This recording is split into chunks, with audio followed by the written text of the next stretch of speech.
Queridos amigos, en tal fecha como hoy, en 1875, en el Mott Memorial Hall de Nueva York, se pronunció el discurso fundacional de la Sociedad Teosófica.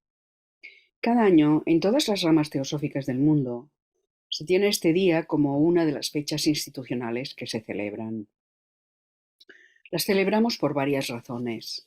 Sin embargo, a mi modo de ver, el motivo a recordar no es solo la fundación como tal de nuestra sociedad, sino también y sobre todo porque con ella y con HPV al frente se hizo posible que la mente humana se abriera al concepto de fraternidad universal sin distinción de ninguna clase.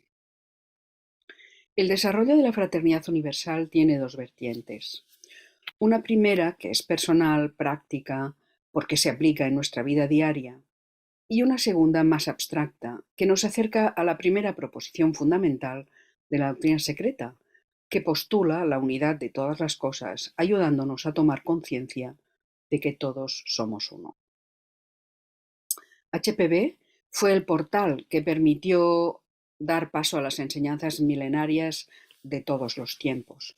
Fue la pionera de una enorme organización espiritual que está trabajando por la humanidad desde hace 18 millones de años y que está formada por los señores de sabiduría y compasión.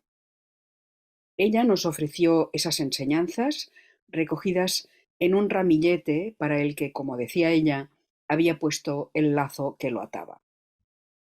Blavatsky se inventó a sí misma en toda la labor que desempeñó durante los años de producción escrita. Fue la mensajera, la máquina de escribir que la gran fraternidad utilizó para comunicar a la humanidad las verdades eternas, para decirnos que ha llegado la hora de que despertemos y de que nos comprometamos a nivel personal por su causa. Con su trabajo, Blavatsky mostró el camino para descubrir más dimensiones del ser y por lo tanto del universo. Dicho esto, tal vez sería interesante echar un vistazo a algunos puntos del discurso que Olcott pronunció ese 17 de noviembre de 1875 en el Mott Memorial Hall.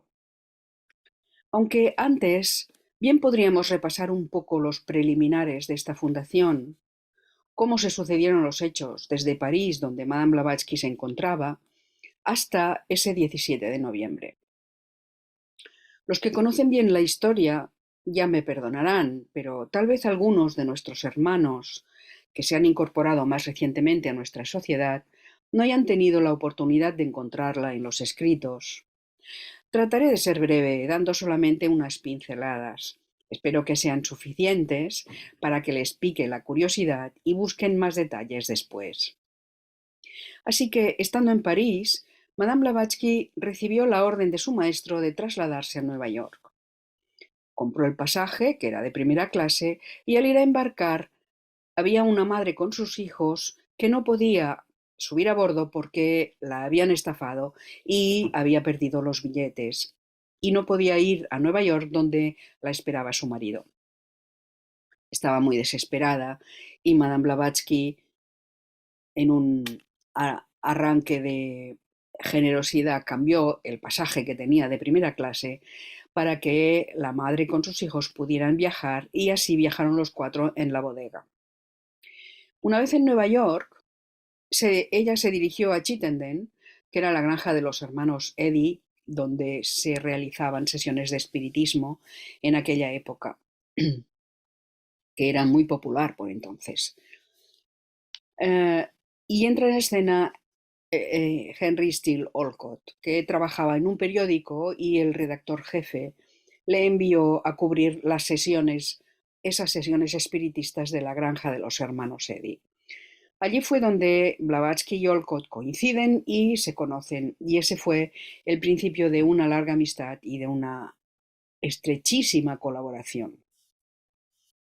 Después de esto, en Nueva York, Blavatsky y Olcott se reúnen con otras personas que también están interesadas en estas cuestiones filosóficas, sobre el antiguo Egipto y otros aspectos científicos que eran actuales en aquel momento, entre los cuales estaba también William Quan Judge. En una de las reuniones, Judge escribió en un papelito que le pasó a Blavatsky una notita que decía, ¿no sería bueno mm, crear una sociedad que estudiara estas cosas? Y ella, en la distancia, asintió con la cabeza. Después de varias reuniones para organizar esa sociedad y escogerle un nombre, al final se celebró la fundación de la Sociedad Teosófica el 17 de noviembre. Varias fueron las personas que intervinieron en esta fundación, pero destacamos esos tres nombres que ya hemos mencionado: Blavatsky, Olcott y Judge, por su relevancia en la prosecución posterior del proyecto y de la diseminación de las enseñanzas. Ahora quisiera comentar algunos pasajes del discurso inaugural de Olcott que no tiene desperdicio. Es largo, pero he sacado aquellos pasajes que me han parecido más relevantes. Olcott comienza advirtiendo que las numerosas reacciones contrarias que se van a producir o que ya se han producido, las críticas difamatorias y las protestas en contra de una sociedad que nace para hacer que las personas piensen por sí mismas en lugar de dejarse convencer por diferentes credos predicados por guías espirituales audaces y deshonestos, van a ser muy numerosas. Olcott se presenta como portavoz del movimiento y dice lo siguiente, y ahora cito literalmente. En mi alma, dice Olcott, siento que detrás de nosotros, detrás de nuestra débil organización recién nacida, se reúne un gran poder que nada puede antagonizar. Es el poder de la verdad. Y sigue diciendo, creo que somos la avanzadilla, asegurando el paso hasta que el cuerpo principal pueda subir. Siento que estamos comprometidos con una causa santa y que la verdad, ahora como siempre, es poderosa y prevalecerá. Confío en que esta sociedad será el medio de proporcionar pruebas irrefutables de la inmortalidad del alma. Y sigue diciendo, a nosotros nos corresponde moldear el presente de tal manera que genere lo que deseamos y lo que nos traerá honor. Si somos fieles a los demás y a nosotros mismos, superaremos todo obstáculo, venceremos a todo enemigo y alcanzaremos lo que todos buscamos, la paz mental que proviene del conocimiento absoluto. Si estamos divididos, si somos irresolutos, contemporizadores, etc., fracasaremos en hacer lo que ahora está a nuestro alcance, y los años futuros nos verán sin duda lamentando la pérdida de una oportunidad de oro que solo se presenta a unos pocos en una sucesión de siglos. Pero si esta sociedad se disolviera en un año, no habríamos vivido en vano. Hoy es nuestro, mañana puede serlo, pero el ayer se ha ido para siempre. En la economía de la naturaleza, un impulso, por pequeño que sea, una vez dado a la materia, es eterno. Y un acto, una vez realizado, sus consecuencias, ya sean grandes o pequeñas, deben resolverse tarde o temprano. El capricho pasajero de una mujer ha cambiado el destino de las naciones. La pronunciación de una palabra en las montañas puede traer una avalancha aplastante sobre el pueblo a sus pies.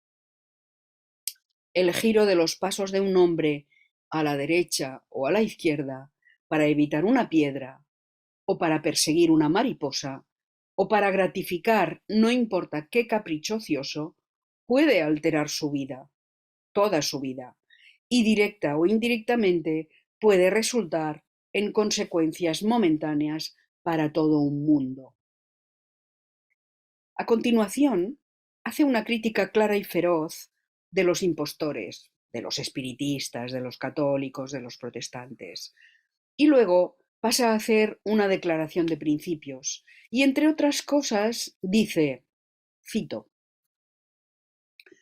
si los fundadores de la sociedad son fieles a sí mismos, se pondrán a trabajar en el estudio de las cuestiones religiosas desde el punto de vista de los pueblos antiguos. Recogerán su sabiduría, verificarán sus presuntos y supuestos descubrimientos teosóficos y contribuirán al fondo común siempre que sea de interés común.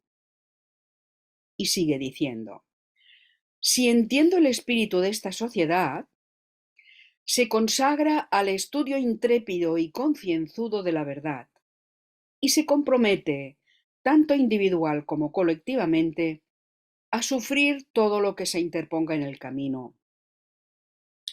En cuanto a mí, un hombre pobre y débil, honrado mucho más allá de mis méritos en mi elección para este lugar de honor y peligro, solo puedo decir que, estén bien o mal, mi corazón, mi alma, mi mente y mi fuerza están comprometidos con esta causa y me mantendré firme mientras tenga un aliento de vida en mí, incluso si todos los demás se retiran y me dejan solo. Pero nunca estaré solo, ni la sociedad teosófica estará sola. Luego añade, si entiendo correctamente nuestro trabajo, es ayudar a liberar la mente pública de la superstición teológica y de la sumisión domesticada a la arrogancia de la ciencia. Por mucho o poco que podamos hacer, creo que difícilmente se hubiera podido esperar algo si la obra se hubiera iniciado en algún país que no ofreciera una completa libertad política y religiosa. Ciertamente habría sido inútil intentarlo si no fuera en una nación donde todas las religiones son iguales ante la ley y donde la heterodoxia religiosa no ejerce ninguna limitación sobre los derechos civiles. Y continúa Olcott diciendo, nuestra sociedad es, puedo decir, inédita. Desde los días en que los neoplatónicos y los últimos teurgos de Alejandría fueron dispersados por la mano asesina del cristianismo hasta ahora, no se ha intentado el renacimiento de un estudio de la teosofía. Y a continuación cita las fuentes históricas de la sabiduría eterna que se ha venido enseñando desde siempre y dice, cito, los neoplatónicos formaron una escuela de filosofía que surgió en Alejandría coincidiendo con el cristianismo y fue la última escuela pública de teurgia. Basó su sistema psicológico en aquellos de Pitágoras y Platón. Extrajo otra gran cantidad de la fuente primitiva de todas las religiones, los libros de Hermes y los Vedas, procedentes de Egipto y de la India respectivamente.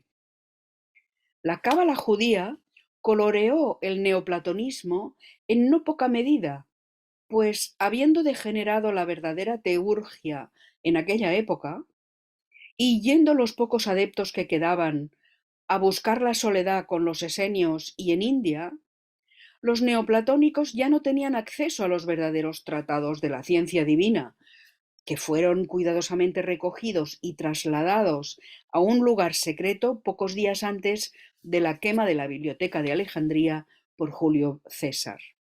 Por lo que tuvieron que volver a la cábala de Moisés y a los 70. El neoplatonismo estaba teñido tanto de orientalismo como de occidentalismo, y sus expositores intentaron presentar los elementos de la teosofía y la filosofía según las doctrinas primitivas de los profetas orientales, en combinación con el platonismo poético y el positivismo de Aristóteles en forma de dialéctica griega. Sus propias doctrinas eran la doctrina oriental de la emanación, el número pitagórico de la armonía, las ideas de Platón sobre la creación y la separación del mundo de los sentidos. Un poco más adelante, Olcott habla de lo que la sociedad teosófica no es, y habla de los fenómenos espiritistas, de los fenómenos mesméricos y de los ateos atómicos, diciendo que la sociedad teosófica no tiene nada que ver con ninguno de ellos, y añade lo siguiente, y cito: no, no somos nada de eso, sino que somos simples investigadores de propósito sincero y mente imparcial, que estudian todas las cosas, prueban todas las cosas y se aferran a lo que es bueno. Y sigue diciendo: Plotino, Porfirio, Yámblico y los neoplatónicos todos trabajaron con la teurgia por separado, y en sus reuniones se transmiten mutuamente el resultado de su estudio y experiencia. Sus neófitos estaban obligados a seguir estrictamente esta regla, y todos estaban obligados a proteger y a ayudar a todo filósofo, especialmente a todo teurgo, sin importar de dónde viniera, de la que procedía o a qué escuela representaba. Los hermetistas de la Edad Media eran todos neoplatónicos y aprendieron de ellos sus doctrinas. En algunos aspectos nos parecemos a ellos, y sin embargo, ellos tenían dogmas que impartir que bajo nuestros estatutos nosotros no tenemos. Y además, todos eran creyentes en la teosofía, mientras que nosotros, con dos o tres excepciones, somos simples investigadores que emprendemos una tarea mucho más difícil que la de ellos, ya que no tenemos en nuestras manos ningún material listo para la creencia, sino que debemos crearlo nosotros mismos. Y sigue diciendo Olcott: somos de nuestro tiempo, y sin embargo, vamos algunos pasos por delante de él, aunque algunas publicaciones periódicas y panfletos, más locuaces que verdaderos, ya nos han acusado de ser reaccionarios que se alejan de la luz moderna para dirigirse a la oscuridad medieval y antigua. Buscamos, indagamos, no rechazamos nada sin razón, no aceptamos nada sin pruebas. Somos estudiantes, no maestros. Y finaliza explicando los proyectos inmediatos, prácticos que la sociedad tiene. Y cito: debemos familiarizarnos con los múltiples poderes del alma humana y probar las afirmaciones sobre la potencia de la voluntad humana. El mesmerismo, el espiritismo o la luz astral de los antiguos, que ahora se llama éter universal, y sus corrientes, todo ello nos ofrece los más amplios y fascinantes campos de exploración. En nuestras reuniones quincenales se leerán para nuestra instrucción las investigaciones y experimentos de nuestros miembros y de eminentes corresponsales de este y otros países, y se harán pruebas, experimentos y demostraciones prácticas según la ocasión. A medida que nuestros fondos lo permitan, imprimiremos y haremos circular nuestros documentos y traduciremos y reimprimiremos y publicaremos obras de los grandes maestros de la teosofía de todos los tiempos. Pero hasta que nuestros elementos, un tanto incongruentes, no se armonicen, y hasta que un interés común resulte de una mayor familiaridad con nuestro tema, no preveo que en nuestras asambleas generales seamos testigos de fenómenos teúrgicos como los exhibidos en los antiguos templos. Es tan imposible que estos resultados se obtengan sin una perfecta comunión de pensamiento, de voluntad y de deseo, como lo fue para Jesús obrar sus maravillas en Nazaret a causa de la incredulidad reinante, o para Pablo las suyas en Atenas, donde el populacho supo frenar las sutiles corrientes que él controlaba por medio de su voluntad. Estos son algunos extractos del libro que escribió Olcott, que nos narran un poco, recogen un poco este discurso que él pronunció en el Hall de Nueva York. Esperemos que haya sido inspirador para todos y os animo a los que no conocéis todavía la historia de la fundación de la Sociedad Teosófica, que busquéis, indaguéis en los libros que están escritos sobre la historia de nuestra sociedad y estoy segura de que disfrutaréis muchísimo. Os deseo una celebración muy feliz de este día que abrió las puertas a la humanidad para esta investigación y este crecimiento espiritual interno. Muchas gracias a todos. Namaste.